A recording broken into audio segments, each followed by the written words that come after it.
지금 노이즈들이 막 있잖아요. 불편하시잖아요. 그러면 어떻게 투자해야 되느냐? 제가 요즘 여러 방송에서 저한테 기자들이 뭐 경제신문의 기자나 뭐 이런 분들이 전화가 많이 와요. 그럼 제가 이렇게 대답을 드릴 때 이렇게 대답을 드립니다. 어떻게 드리냐면 채권 수익률이 상승하고 있어요. 그리고 경기 지표도 둔화되고 있습니다. 잘 생각해 보세요. 채권 수익률이 상승하면 성장주가 하락하죠. 그리고 가치주가 상승한대요. 그런데 경기 지표도 지금 둔화되고 있어요. 여기 지금 오타입니다. 지난 21년 1월부터 3월 동안 채권 수익률 1.7% 갈 동안 성장주 하락했어요. 그리고 가치주와 경기 민감도 상승했어요. 근데 이번에는 경기 지표도 같이 하락하고 있어요. 그러면 이번에는 성장주도 하락하고 가치주도 같이 하락하는 거예요. 그러니까 시장이 약한 거예요. 그때보다도 상당히 약한 거거든요. 그러면 어디로 도망가야 되느냐? 그래서 자꾸 지금 보면 여러분들 자료나 유튜브 보시면 사람들이 뭐라고 얘기하냐면 리오프닝, 위드 코로나 그러면서 그쪽으로 가자 막 얘기를 하고 있어요. 근데 저는 그쪽으로 별로 가고 싶은 마음은 없는데 그래도 관심 있게 봐야죠. 왜요? 사람들이 모두 다 그쪽으로 가면은 군중이 가면 돈이 쏠려 가면 그쪽에 주식이 뜨는 거예요. 주식시장은 그래요. 주식시장은 그렇습니다. 그러니까 돈이 어디로 흘러가는지를 이제 보는 거죠. 근데 많은 사람들이 위드 코로나 쪽으로 리오프닝으로 간다라고 지금 얘기를 많이 하더라고요. 근데 저는 좀 거기가 하기 싫어서 돈이 가면 따라서 해야겠지만 저는 좀 피해가는 쪽으로 얘기하려고 그러는 게 아닌가라고 저는 생각을 하거든요. 저는 어떻게 생각하냐면 지금 제가 시황하면서 말씀드렸지만 시장에 자금이 흘러가는 곳에 수익이 납니다. 시장에 자금이 어디로 흘러가느냐? 친환경 스타트업 기업들로 자금이 유입되고 ETF로 자금이 유입되고 있습니다. 그게 어디냐? 전기차, 수소용제, 탄소 중립으로 가고 있어요. 여기에 ETF들이 지금 어제 탄소 중립하고 메타버스 ETF 새로 됐죠. 그럼 거기 종목들이 뭔가 꼭 보셔야 됩니다.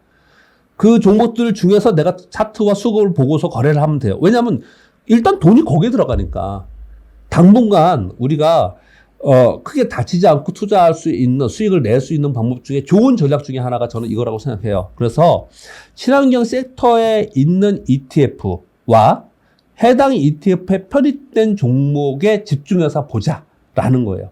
제가 이거를 지금 쭉 봤다 그랬지 않습니까? 물론 개별적으로 앞으로 성장성도 좋고 실적도 좋아지니까 뭐 에코프로엠의 LNF 이런 것만 맨날 뜨고 뭐 코롱인더 뜬다고 하지만 봤더니 실제로 ETF 안에서 걔네들이 제일 많아요. 걔네들이 제일 편입이 많이 돼 있습니다. 중복돼서. 그리고 실제로 중복돼서 많이 편입되지 않았지만 거기 편입되어 있는 종목들이 상대적으로 굉장히 강해요. 그래서 자꾸 제가 오늘은 이것을 강조를 드리는 거고 다음 주에 시간을 내서 꼭 이걸 다시 한번 제가 녹음을 해서 여러분께 보여드리는 시간을 갖도록 할게요. 투자 아이디어 첫 번째입니다. 두 번째, 중국의 전력난. 중국의 전력난 자체가 중요한 게 아니고 에너지 가격 급등으로 인해서 인플레이션 우려가 생기는 거고 중국 내 IT 공장들이 섰다. 그래서 공급망 차질되는 거예요. 이것 전부 다 인플레이션의 우려인 겁니다. 그렇죠. 그래서 인플레이션이 오래 갈 수 있다고 얘기를 하는 거거든요. 이거는 인플레이션이 오래 갈 수 있다라고 얘기하는 거꾸로 얘기하면은 물가가 이렇게 오르지 않습니까? 이거는 공급망 차질에 의해서 올라간 거기 때문에 우리가 지금 걱정하는 10년 만기 국제 수익률이 있죠. 이게 지금 1.5, 1.7 가서 2% 가면 난리 납니다, 진짜. 근데 이럴 수 있느냐? 쉽지 않을 거라는 거예요. 얘 때문에요. 그렇게 쉽지 않을 거라고 보는 거고. 그러면 각국이 서로 따로따로 놀았는데 이제 이 에너지라는 소위 에너지 대란이죠. 지금 대란이잖아요. 이거는 각국이 따로 할 문제가 아니에요. 이거는 글로벌이 다 같은 거 쓰고 있기 때문에 그래서 이거는 협력할 거라고 저는 생각을 합니다. 이거는 그래서 공급망 차질로 인해서 쇼티지로 인해서 발생돼서 피해주는 우리 관심 있게 잘 봐야 되고 이것 때문에 올라간 거는 단기 매매로 거래해야 된다. 저는 투자 아이디어를 그렇게 생각을 하고 있습니다. 미국 FOMC 회의의 결과는 지난번에 했으니까 넘어가겠습니다. 헝다그룹 재무위험도 지난번에 했는데 짧게 언급을 좀 드리면요. 저 이렇게 봅니다. 중국은 지금 시진핑 정부가 재집권 얘기하면서 공동부유 얘기했죠. 그러면서 부동산, 인터넷, 플랫폼, 교육, 게임 다 규제를 하고 있잖아요. 그 중에 또 하나예요. 그리고 중국도 탄소 중립도 한다고 그러고 하고 있고 그러면서 이런 일이 벌어지고 있는 거거든요. 그래서 소위 이것으로 인해서 우리나라 피해주는 뭐냐 수혜주는 뭐냐 이런 얘기들을 많이 하는데 그런 걸로 자꾸 따지지 마시고 우리 이렇게 생각해야 될 것 같습니다. 하나는 중국이 지금 소위 디레버리징을 하고 있는데 구조조정을 하면서 안정성장으로 가려고 하고 있는데 지금 PMI도 좋지 않고 홍다그룹 재무 위험이 자꾸 생기면서 중국 정부에서 시장 부양책을 쓰느냐 안 쓰느냐 이 부분이에요. 시장 약세론자들은 중국은 시장 경기 부양책 쓰지 않을 것이라는 얘기를 많이 하고 있습니다. 그런데 또 시장을 좀 좋게 보는 사람들은 경기 부양책 쓸 거다. 지금 오늘 보니까 오늘자 미래에셋 증권의 자료를 제가 봤더니 미래에셋 증권에서는 중국을 중립 하향에서 타겟 프라이스를요 중립으로 상향시켰어요. 중국을 그러니까 매도해서 중립으로 중국을 투자 등급을 상향시켰더라고요. 오히려 반대로 그렇게 보는 데도 있어요. 그래서 그걸 보는 게 첫 번째 중요하다고 저는 생각을 하고요. 두 번째, 헝다그룹의 재무 위험은 우리가 늘 이걸 경험을 했듯이 앞으로 계속해서 노이즈로 작용을 할 거예요. 틈만 내면 이게 얘기가 계속 나올 겁니다. 우리 아르헨티나 있잖아요. 브라질, 터키, 얘네들은 조금만 글로벌리 문제가 생기면 유동성 회수만 생기면 맨날 얘네들은 뭐 외화 부족이고 맨날 디폴트 될 가능성이 있고 그리고 물가 엄청나게 오르고 맨날 그런 국가들이잖아요. 그걸 벗어나질 못해요, 얘네들이. 기업도 똑같이 그럴 가능성이 상당히 있는 거죠. 우리는 많은 경험을 통해서 이런 걸 알 수 있습니다. 그래서 헝다그룹도 앞으로 그럴 가능성이 계속 있다. 이건 끝나지 않는다. 계속해서 시장에서 노이즈로 있으면서 결국은 공적자금 투입되는 그때까지 갈 것이다라고 바라보는 게 아예 그냥 맞다. 그러면서 중국 정부가 어떻게 대처하는가를 봐야 된다. 이렇게 생각을 하고 그 부분에 대해서 신경 쓰기보다는 그 노이즈가 얼마나 크게 작용을 해서 거기에 따라서 이 불확실성 확대에서 우리나라 환율이 원화가 약세가 되냐 안 되냐를 보는 게 굉장히 중요합니다. 우리나라 원화가 1,200원 되면 3,000포인트에 갑니다. 지금 1,180원이 넘었죠. 그래서 지금 이렇게 지수가 이렇거든요. 이 원화 환율이 안정화되면 시장도 다시 안정화될 수 있기 때문에 이 부분을 보는 게 가장 중요하다 이렇게 생각합니다. 그래서 그리고 준비해 온 거니까 짧게 말씀을 좀 드려볼게요. 헬스케어 있죠. 지금 미국의 헬스케어는 굉장히 헬스케어 기업들이 좋습니다. 우리나라는 헬스케어 기업들이 주가가 안 좋아요. 영세하기도 하지만 규제가 심하고 그리고 의사들의 반대도 굉장히 많았습니다. 삼성, LG 원격으로 선점 속도 대대적 투자라는 뉴스가 나왔어요. 그런데 삼성이나 LG가 헬스케어 부분에 진입을 한다 그랬을 때 정말 굉장히 거센 반대 여론이 있었어요. 우리나라는 대기업 위주로만 뭘 하느냐 그러면서 반대 여론이 굉장히 있었습니다. 그런데 이거는 전 세계 대세 흐름이에요. 지금 코로나 바이러스 때문에 일시적으로 비대면 헬스케어 원격으로 헬스케어 앱이 열려 있습니다. 어디라고 광고가 되니까 얘기를 하지는 않겠지만 지금 열려 있어요. 근데 저도 봤더니 되게 문제점이 많을 수밖에 없을 것 같아요. 앞으로 많은 규제가 있어야 되고 준비 작업이 있어야 되고 하겠지만 이거는 대세의 산업입니다. 코로나 바이러스로 인해서 헬스케어 수요 증가 및 관심이 확대되고 있고 우리나라도 지금 시험을 하고 있어요. 요 기간 동안만. 지금 원래 이게 하지 못하게 했었는데 지금은 지금 하고 있거든요. 앱에 한번 여러분 들어가 보시면 있어요.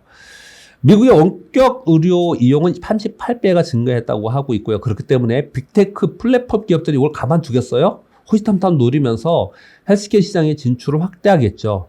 페이스북, 아마존, 마이크로소프트, 구글, 애플, 삼성전자, LG 다 여기 들어가는 거예요. 투자 규모가 37조 달러나 된다고 합니다. 아마존에는 사실 AI 알고리즘의 알렉사 있잖아요. 환자들이 원격 의료 진료 받을 수 있는 플랫폼. 그리고 아마존 케어가 있고 헤븐이 있고 여러 가지 있는데 이거 다 규제를 하거든요. 만약에 이들이 아마 카카오 네이버도 이거 안 하려고 하겠습니까? 삼성, LG가 안 하려고 하겠습니까? 이거 지금 하려고 한다고요. 제가 왜 이 말씀을 드리냐면 우리나라의 여기에 관련된 기업들이 지금 현재 영세해요. 그렇지만 시장도 이렇게 불안하고 피곤하긴 하지만 여러분들이 필요하지만 늘 공부하면서 다음을 생각을 해야 됩니다. 헬스케어는 분명히 지금 우리 전기차, 수소차 이렇게 됐듯이 이거는 크게 발전할 수 있는 한 섹터예요. 분명 한 섹터입니다.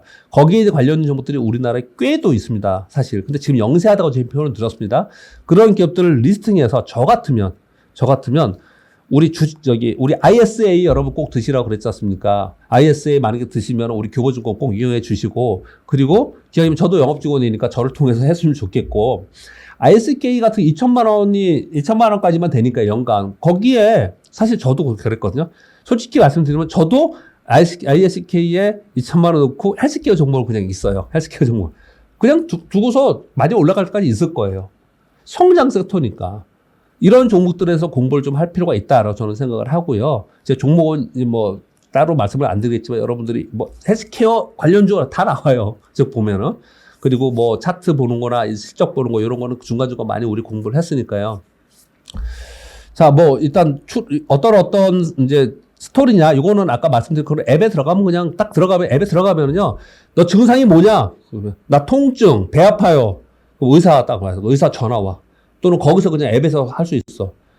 그러면 진단이 딱 나와. 진단 나오면은 앱에서 진단서를 줘, 처방전을. 그러면 그거 가지고 약국가 살 수도 있고 약국으로 보내서 나한테 약까지 주는 뭐 이런 거예요. 이런 거예요. 글로벌 헬스케어 규모 시장 규모가 계속 커지고 있는데 제가 중요하게 여러분께 이걸 소개해 드리려는 이유는 바로 이 화면 때문에 그렇습니다. 바이오 헬스케어에 필요한 기술이 뭐냐라는 건데요. 기술이 뭐냐? 제일 중요한 게 빅데이터예요. 빅데이터. 왜냐? 배 아파. 그래서 배 아픈 증상이 쫙 있어야 되잖아요. 거기에 이 사람이 조목조목 들어갔을 때 이 사람의 최적의 처방을 해줘야 되는 거잖아요. 이 빅데이터가 제일 중요한 거거든요. 우리 그 증권업에서 재무 상담해주는 빅데이터들이 있죠. 그래서 그걸 우리가 뭐라 그래요? 로보 어드바이저라고 그러잖아요. 그 빅데이터가 얼마나 많이 있고, 이자가 중요한 거죠. 그냥, 그래서 저는 지금도 그렇다고 생각하는데, 은행 증권사에서 나오는 로보 어쩌고저쩌고 하는 상품들 있잖아요. 이만한 빅데이터를 가지고 스스로 알고리즘을 가지고 있을까? 저는 아닐 거라고 이름만 로보라고 저는 생각을 하는데요. 이게 이제 핵심이에요. 그래서 이런 빅데이터를 많이 쌓고 있는 기업들에 관심을 가져야 되고, 이 빅데이터를 가지고 스스로 알고리즘을 가지고 있는 AI, 이 두 개가 가장 핵심이에요. 이런 기업을 찾아야 된다는 것 때문에 제가 이걸 가져와서 사실 보여드린 겁니다. 뭐 아마존, 애플, 알파벳, 카카오, 네이버 한다라는 것들은 뭐 그냥 보시면 될 것 같고요. 저는 핵심은 요겁니다. 요걸 말씀드리겠고요. 제가 ETF에 탄소중립, 수소경제, 2차전지, ETF 있는 종목 위주로 좀 많이 보시자라고 계속해서 강조를 드리고 있잖아요. 요즘에 나온 뉴스들 보면은 어마어마합니다. 미국에서도 수소펀드 속속 출시하고 있다. BMW 다임러에서 유럽차들은 전기차에 이어서 수소차에 배팅하고 있다. 탄소중립 ETF 10종이 쏟아진다. 이거 우리나라 얘기하는 겁니다. 그리고 뭐 수소경제 ETF에 뭐 3천억 이상이 들어오고 있다. 이러거든요. 이렇게 막 각광을 받는다는 얘기는 여기가 돈이 들어오고 있다라는 거예요. 그리고 우리나라 기업들도 수소경제에 투자를 어마어마하게 한다는 거지 않습니까? 화면을 보시면. 자, 이런 기업들에 보면 이제 뉴스인데 제가 오늘 읽어드리진 않을게요. 효성은 이런 거 한다 그러고, 두산도 이런 거 한다 그러고, 두산 SK연대도 한다 그러고, 포스코도 한다 그러고, 두산중공업과 포스코를 합작으로 뭘 한다 그러고, 지금 이 수소경제는 정말 장난 아니에요. 여기는. 엄청난 돈이 투자를 지금 되고 있거든요, 여기에. 그래서 사실 보면은 여기 중복된 기업들의 두산그룹이니, 코오롱그룹이니, 효성그룹의 주가가 굉장히 좋잖아요. 효성중공, 효성첨단소재. 이런 것들이 코오롱인다. 이런 게 언제 이렇게 좋았어요? 요즘에 이렇게 좋아진 거거든요. 이게 지금 대세이지 않습니까? 오케이. 대세인지 알았어. 그러면 또 어떤 종목이냐고? 전 이걸 얘기하려고 하는 거예요, 지금. 자, 요 화면은 해석해 드리면서, 설명드리면서 마지막 말씀 드릴게요. 화석연료에서 수소를 생산합니다. 유화기업에서 부생수소를 생산하고, 천연가스, 바이오가스 업체에서 수소를 추출합니다. 원래 재생에너지 기업 있죠. 태양광, 풍력, 수력에서 수전에 수소를 합니다. 해외에 수입하고. 그래서 수소를 생산하고, 수소를 저장해서 운반하는 게 굉장히 어려운 거잖아요. 수소는요. 굉장히 어려운 거잖아요. 그래서 저장하고 운반하는 파이프라인, 액화탱크롤이 요게 굉장히 중요한 거지 않습니까? 이런 걸 하는 기업들, 그래서 이걸 또 운반을 해서 충전소를 통해서 어디로 가느냐? 수소차, 수소버스, 수소선박, 열차, 드론 이런 데 가고, 가정용, 건물용, 발전용, 가스터빈 이런 데로 간다는 거잖아요. 여기 하나하나에 다 걸려 있어요. 이거 굉장히 큰 테마입니다. 이 산업 자체가. 그러면 여기 있는 종목들 정말 많아요. 대기업은 웬만하면 다 한대요. 가만히 생각해 보시면 태양력, 풍력 그러니까 뭐 우리나라 중견 기업들이 나도 할게요 다 그랬잖아요. 지금 탄소 중립의 가장 핵심이 수소 경제인데 나도 할게요 다 그러고 있지 않습니까? 그럼 거기에 돈을 쏟아 보면 그 쏟을 본다는 거면 투자를 한다는 얘기예요. 그 투자를 한다는 얘기 공장 증설을 하던 연구 개발을 하던 그런다는 얘기거든요. 거기에 수혜가 어디에 있냐를 계속 찾는 거예요. 그런데 종목은 잘 모르겠어. 근데 보니까 자 KB에서 나온 수소경제 테마 ETF 그리고 정기엔 수소 ETF 이건 딴 데지만요. 이거 KB는 빼야겠네요. 어디 광고를 해주면 그러니까. 종목이 쭉 나열돼 있어요. 하나솔루션, 현대모비스, 현대제철, 현대차, 한호시스템, 두산퓨얼셀, 현대천연소재, 코르인더, 가스공사, 상하프론테크, 미코, 효성중공업, 일진다이아, SKD&D, 시노펙스, 동성화이트, 세종고, 이엔코리아, 비라텍, 동화화성, 진성TS, 제인케이터, SPO셀, NG콘트러스, 뭐 우리산업. 그리고 정기수 ETF 중복되지 않은 것만 말씀드리면 뭐 S&T 모티브, 미코, IA, 일진대야, 캠트로닉스, 코론플라스틱, 3기, 비나텍. 여러분 잘 보시면요. 잘 보시면 이 안에 있는 종목들 중에요. 대형주는 강하지 못한 종목이 많아요. 왜요? 얘는 시황을 타니까. 대형주 시황을 타요. 그런데 그렇지 않고 중소형주에 있는 종목들 두산퓨어셀이 현대 효성첨단소재, 코르인더, 가스공사, 상하프론테크, 미코, 효성중공업, 일진다이아, 요 세종공업 밑에 있는 건 뭐 또 뭐 할까요? LS 일렉트로닉, 뭐 상하프론테크, 미코, 얘네 챕터 보세요. 코오롱 플라스틱, 3기, 비나텍, 얘들은 다 써요. 얘들은요. 이 안에 있는 애는. 지금 바이오 헬스케어 좀 전에 얘기했잖아요. 만약에 바이오 헬스케어 ETF가 나오면서 돈이 글로 간다. 그러면 그걸 해야 돼요. 수소경제로 돈이 간다. 그럼 수소경제 ETF 종목을 해야 되고. 만약에 반도체가 이제 4분기에 반도체 디램 가격이 8% 떨어진다 그러는데 예상보다 안 떨어지네? 괜찮아. 내년에 좋아질 거야. 그러면서 반도체 움직이기 시작을 해. 반도체 ETF에 안에 있는 종목들. 이렇게 할 필요가 있다라는 거예요. 근데 지금은 제가 볼 때 소위 말하는 이 탄소 중립, 수소, 이 전기차도 2차 전지도 여기에 다 들어가는 거거든요. 아예 2차 전지 ETF라는 게 있지만 가능하면 이런 종목들을 제가 다시 한번 여러분께 이 시간을 한번 시간을 내서 녹음을 한다고 말씀을 약속을 드리겠고요. 이런 종목 안에 방법 가르쳐 드릴게요. 어제 탄소 중립 그리고 메타버스 ETF가 나왔어요. 거기 보면은 뭐 타이거 있고 뭐 킨덱스 있고 뭐 이렇잖아요. 근데 보면 뭐 미래에셋이나 뭐 한투나 이런데요. 한투 자산운용, 미래에셋 자산운용, 미래에셋 자산운용 들어가서 거기 딱 들어가면요. 걔네들 운용을 어떻게 할 거고 운용 철학이 어떻고 이렇게 쭉 나오면서 종목이 쫙 돼 있고 비중이 탁탁탁탁 돼 있죠. 그러면 걔를 가지고 그냥 무조건 보다도 걔를 받아서 그걸 받아서 메타버스 ETF는 이런 애들이 들어가는구나. 메타버스 ETF는 아직 저기 안 돼 있죠. 메타버스 ETF는 아직 설정이 안 돼 있는데 어떤 종목을 넣을 건지는 지난번에 발표가 됐었죠. 잠깐 그래도 말씀을 드릴게요. 오늘 메타버스 애들이 뜨죠. 메타버스 애들이 떠서 잠깐 말씀을 좀 드리면요. 이거죠. 위지역 스튜디오, 자이언스텝, LG노텍, 뭐 엔소프트, 하이브, 네이버 카카오, JYP, 뭐 덱스터 뭐 이런 것들이에요. 그러니까 오늘 얘네들이 움직이잖아요. 그러면 그들 종목을 가지고 내가 관심 종목을 이렇게 놔두고 그 중에서 수급하고 실적하고 한번 체크를 해가지고 내가 거기서 픽을 해서 움직일 때 나는 요거 아니면 그런 ETF에서 선두에 있거나 괜찮은 종목들을 내 포트폴리오에 가져가는 것도 굉장히 좋은 방법인 것 같아요. 제가 왜 굳이 오늘 막 이렇게 자꾸 ETF 오랜만에 얘기를 하면서 뭐 ETF 얘기를 자꾸 하면서 ETF 안에 있는 종목을 자꾸 얘기를 하냐면 지금 시장이 불안하게 느껴서 나 이거 팔아야 되냐 살아야 되느냐 요거는 시황에서 말씀드렸어요. 그리고 나서 나는 지금 팔면 나 뭐 사야 되지? 뭐에서 투자해서 수익을 낼까? 이런 고민들이 많을 시기란 말이에요. 지금 시기에 내가 어떤 투자를 할까, 픽을 어디서 할까라고 생각해 봤을 때 지금부터 제가 보기에 연말까지의 픽은 여기에 답이 있을 것 같아서 오늘 이 부분에서 말씀을 많이 드렸습니다. 시장이 아직 반등을 주지 못하고 있습니다. 사실 9월 말에는 수급적 요인과 그리고 미국의 노이즈로 인해서 약세를 우리가 어느 정도 생각을 했어요. 근데 우리가 생각했던 것보다는 지금 현재 더 빠지고 있습니다. 3,050포인트 전후 그리고 조금 제가 이번 주에는 한 발 뒤로 뺐죠. 저는 한 발 뒤로 빼면서 제가 이렇게 보내드리기를 3,000포인트 정도 되면은 오늘 수급 볼까요? 외국인이나 기관들이 이렇게 강력하게 팔지는 않을 것 같다. 오늘 기관들은 금융투자에서 다 팔고 딴 데서 많이 팔고 있지는 않네요. 외국인은 3,000원 정도 팔고 있고 뭐 강력하게 예전처럼 막 1조씩 팔고 막 이런 건 아니라고 좀 생각을 합니다.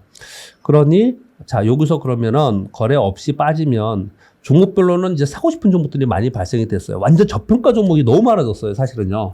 특히 IT에 많아졌거든요. 근데 이걸 사자니 기다려야 돼, 좀. 근데 내가 좀 시간이 오랫동안 좀 갖고 있을 수 있는 분들은 사는 게 맞고, 그렇지 않은 분들은 조금 더 이제 참았다가 사야 되는데, 제가 판단하기는 서두에 말씀드렸듯이, 저는 마음은 이제 손이 나가기 시작했어. 마음은 막 손이 나가야 돼, 지금. 이제 그런 단계까지는 좀 오지 않았나 생각합니다. 그런데 이제 터닝하는 걸 좀 확인했으면 좋겠죠. 그래서 이럴 때는 항상 얘기하는 게 보수적으로 분할 매수, 분할 매도로 대응하자. 이런 표현을 많이 쓰지 않습니까? 이런저런 말씀을 드렸지만 제일 여러분들이 궁금해 하시는 건 이런 것 같아요. 이제 추세적으로 하락하는 게 아니냐. 저는 레벨 다운 돼서 박스권으로 생각합니다. 잘 보시면 이런 거예요. 1월부터 3월까지 10년 만기 국채 수익률이 떨어지는 동안 거의 3개월 이렇게 빠졌었어요. 그때도요. 빠졌었거든요. 그리고 이게 끝나고 나서 이제 안정화되면서 좀 올랐다가, 요거는 이제 네이버 카카오 때문에 많이 빠진 거고, 아무튼 또 이런 일이 벌어지고 있습니다. 지금요. 또 이런 일. 그럼 이게 추세 전환하기 위해서는 새로운 어떤 모멘텀이 발생이 돼요. 돼야 됩니다. 그럼 모멘텀이 사실 우리나라는 있어요. 실적 시즌이 있기 때문에. 그래서 저는 10월에 상승할 수 있을 것이다. 지금도 감히 말씀을 좀 드리면 3,100포인트 위로 서서 한 3,150, 200을 트라이 하지 않을까라는 기대를 아직도 저는 가지고는 있습니다. 가지고는 있어요. 그런데 해외가 너무 안 좋아. 우리나라 내부보다도 해외가 지금 불안 요소이 너무 많습니다. 그러면 이 얘기는 거꾸로 얘기하면 해외가 불안하니 내가 약간 보수적으로 거래를 하고 있지만 해외 미국이 안정화되는 게 다음 주에 나타난다. 그러면 우리 시장은 그거보다 더 세게 움직일 거라고 생각하고 나는 액션을 바로 취해야 된다. 이런 마음의 준비를 생각하는 게 어떤가 생각합니다. 저는 9월보단 10월이 좋은 시장일 거라고 생각을 해요. 10월에 뭐 3,000 깨고 2,800 간다라는 논도 지금 나오고 있습니다. 약세론자도 분명히 있고 그렇게 얘기하는 근거도 있다고 생각하지만은 저는 제가 생각하기에는 그거보다는 하단 박스에서 있다가 실적을 바라보고 터닝하는 쪽으로 가지 않을까. 라는 쪽으로 현재까지는 시황을 보고서 거래를 하고 있습니다. 여러분들도 그냥 참고로 하시고요. 여러 의견들을 들으시면서 여러분만의 시황관을 분명히 가지셔야 됩니다. 강세이든 약세이든 왜냐면 자기의 시황관이 없으면 지금 말씀드렸듯이 저는 강세로 보고 있는데 내 생각이 틀렸어. 그러면 난 틀렸구나라고 인정하고 매도가 나갈 수가 있어요. 근데 자기 시황관이 없으면 내려가도 내가 액션을 취하지 못하고 올라갈 때도 액션을 취하지 못해요. 그래서 어느 정도 본인만의 시황관을 좀 가지셨으면 하는 그런 바람으로 말씀을 드렸고 여러분들이 그렇게 정리를 하시면 좋을 것 같고요. 그리고 정불안하시다라고 한다면 그냥 가지고 있는 종목들에 소위 성장주 지금 얘기하는 ETF에 있는 종목 이런 종목을 함부로 팔면 좀 어려울 것 같고요. 그보다는 그냥 이런 거에 전혀 상관없이 그냥 가만히 있는 애들 있잖아요. 가만히 있는 애들이 우리나라에 꽤 있습니다. 사실 삼성전자도 좀 지금 박스권에 좀 갇혀서 여기서 지금 이러고 있는 애인데 이게 제가 제 방송 여러 군데서 드렸잖아요. 이거 팔아서 다다음 주에 산다고 얘가 도망가서 10만 원에 가 있겠어요? 8만 원에 가 있겠어요? 이거 거기 있겠죠. 현대차도 좀 그러지 않을까요? 현대차도? 그런 걸 갖고 있는 분들은 좋은 기회가 다른 쪽에서 나올 수도 있으니까 조금 현금을 만드는 게 어떤가라고 생각을 하는 거고, 그 외에 저는 상대적으로 성장주에 있는 중소형주는, 그리고 저평가 구간에 들어가 있는 중소형주는 보유해서 넘어가는 게 어떤가라고 생각합니다. 오늘도 좀 시간이 길어졌는데 어떤 분이 시간이 너무 길다라고 해주시는 분들도 있어요. 그래서 좀 간략하게 하려고 그랬는데 지금 오늘 할 얘기가 되게 많아서 또 걱정스러운 마음도 있어서 얘기가 조금 길어졌습니다.